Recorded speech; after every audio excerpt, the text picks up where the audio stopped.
so much for allowing me to address you today. I am Whitnum, and as you know, I am a Democrat. But I'm not just a Democrat, I am a progressive Democrat.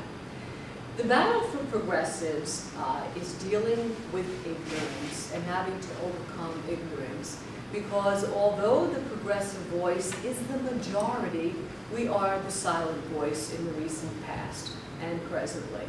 You see, in my point of view, the zealots, Christian, Muslim, and Jewish, have taken control of the dialogue.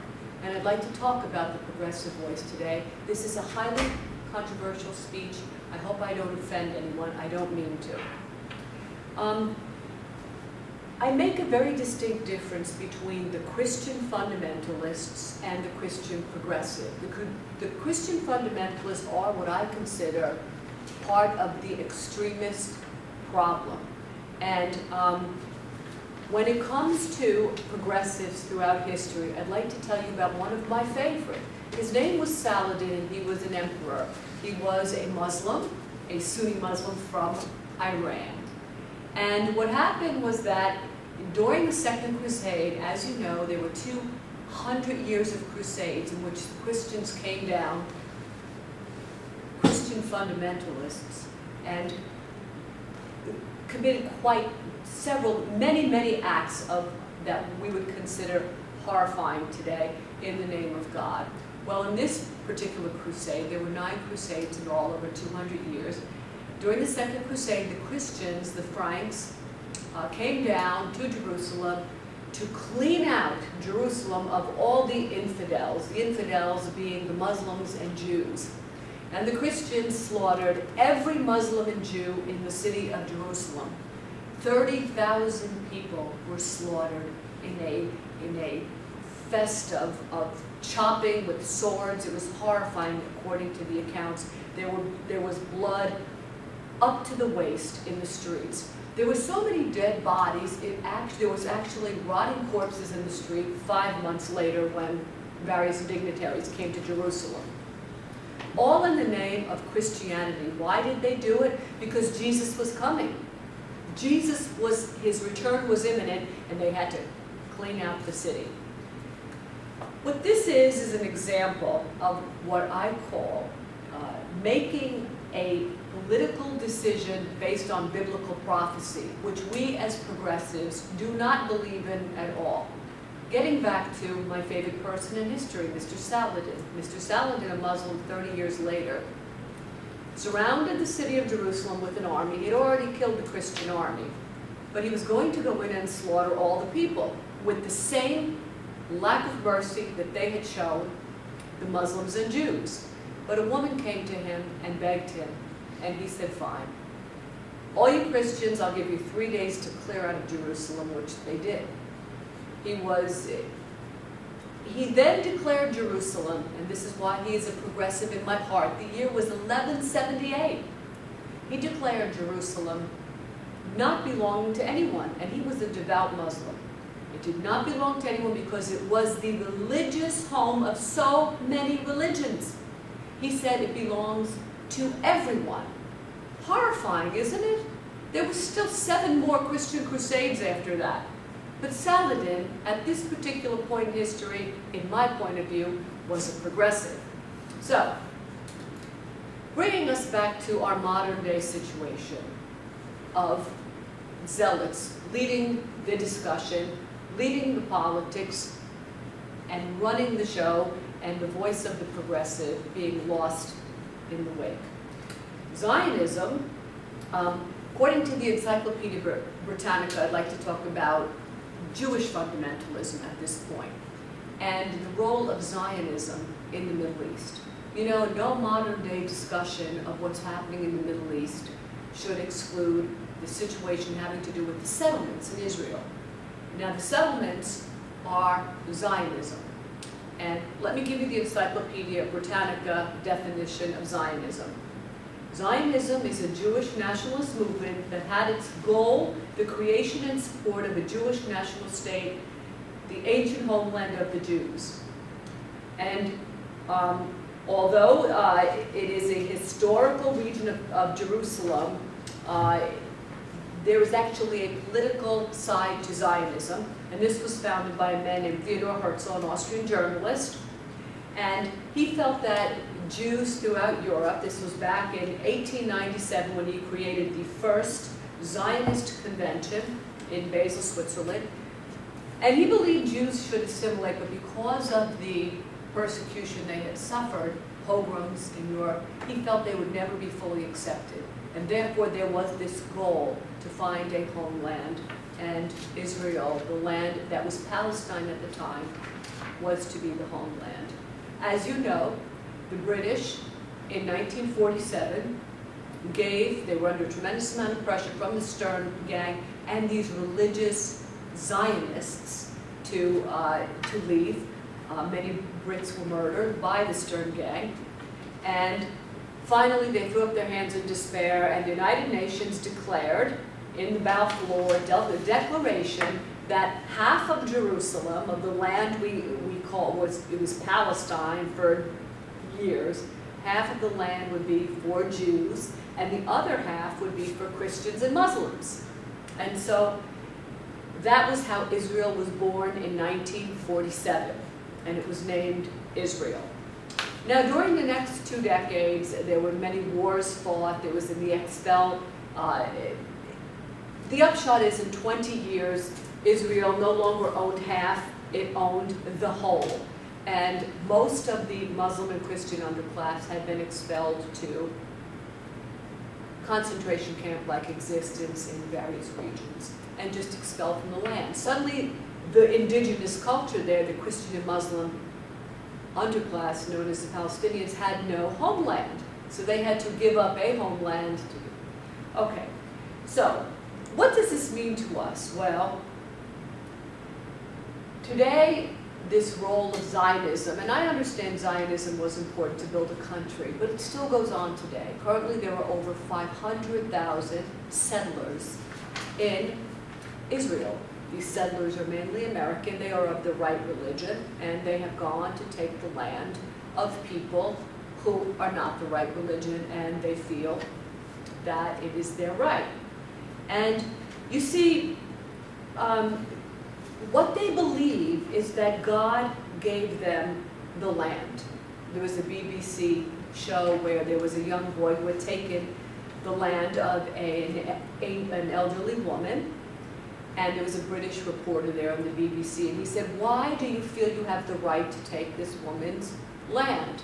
And he said, he was an American boy, and he said, "Because God gave it to me."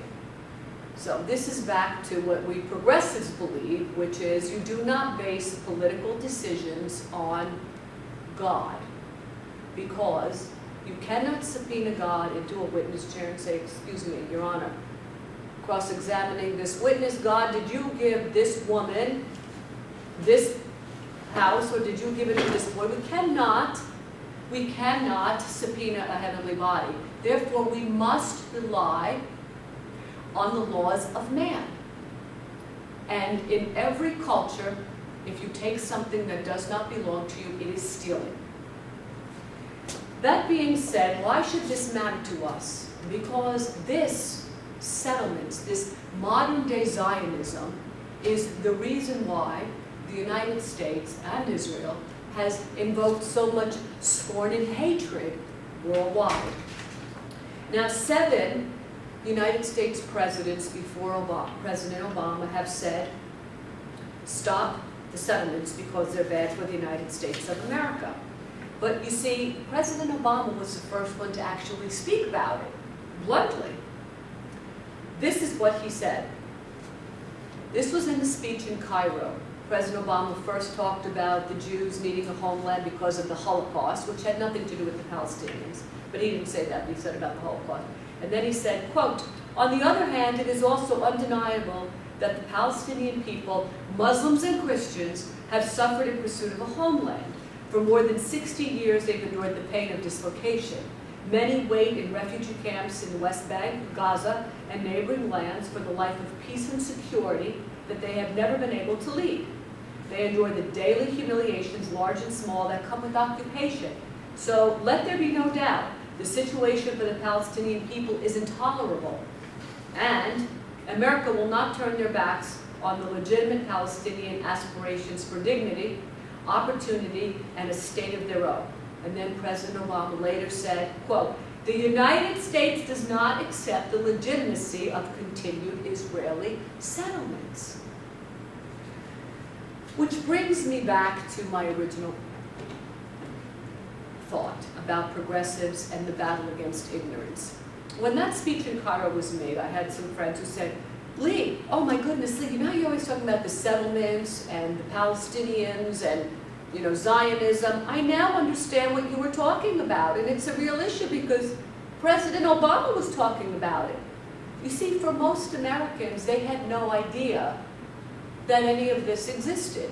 They had no idea that it is the reason why people hate us and Israel worldwide. We've created a lot of enemies because we continually support what is essentially, I believe, latent racial prejudice. And so what do? We have senators and congressmen who are in the pocket of AIPAC. AIPAC is very powerful. It's very difficult for the progressive voice to be heard. A progressive, perhaps Christian in the United States, when trying to talk about this, is labeled many times as anti-Semitic because this topic is taboo. When you talk about it, people look around like, "Oh my God, you're talking about that?"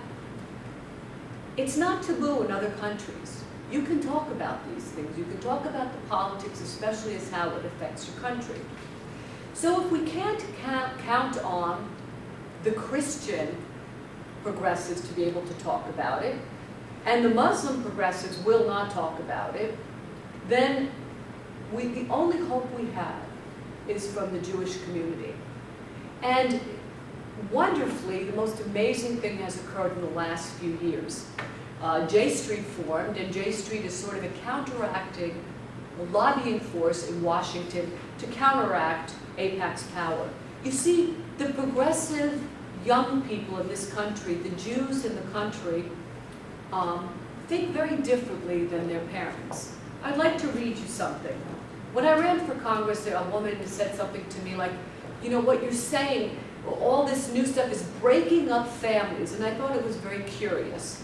And I read something, and I thought it really, really hit the nail on the head on what's happening. The man's name is Peter Bernard, and he was in the New York Review of Books, and he was reviewing a book called The Failure of American Jewish Establishment.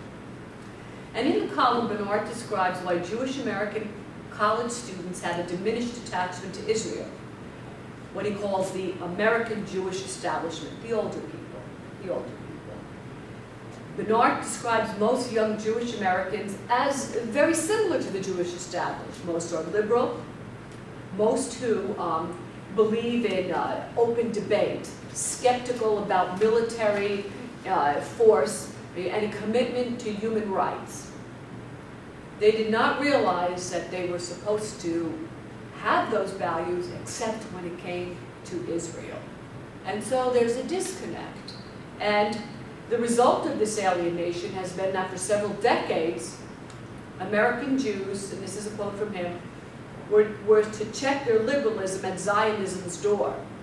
Benoit explains, and now to their horror, the Jewish establishment is finding that many young Jews have instead checked Zionism instead. The point I'm making is you can be Jewish without being Zionist. And there are plenty of Christian fundamentalists who are Zionist for the same reason that the Crusaders massacred. They believe that Christ is coming to Jerusalem, and it's their responsibility to fight for an all-Jewish Israel because of Christ's return. And I'm not making this up. They truly do believe that. So, what are we to do? As a progressive, talk and learn. You'll never hear about much of this topic on television. The best thing you can do for your country, the United States, is to actually educate yourself. Understand that you can be anti-AIPAC and not be anti-Semitic. You can be anti-Zionist and not be anti-Semitic. It's okay to be Jewish and not be a Zionist. It's okay to be Jewish and say, I don't really like what AIPAC does or its unchecked power over my elected officials. So, I'd like to close with a quote from President Obama, because it is such a great progressive voice. President Obama says, quote, "The enduring faith of over 1 billion people is so much bigger than the narrow hatred of a few." Yes, yes, Mr. Obama, President Obama, I agree. But is the zealot fight of a few more powerful than the ignorance of the billions? And that's what we need to overcome. Thank you.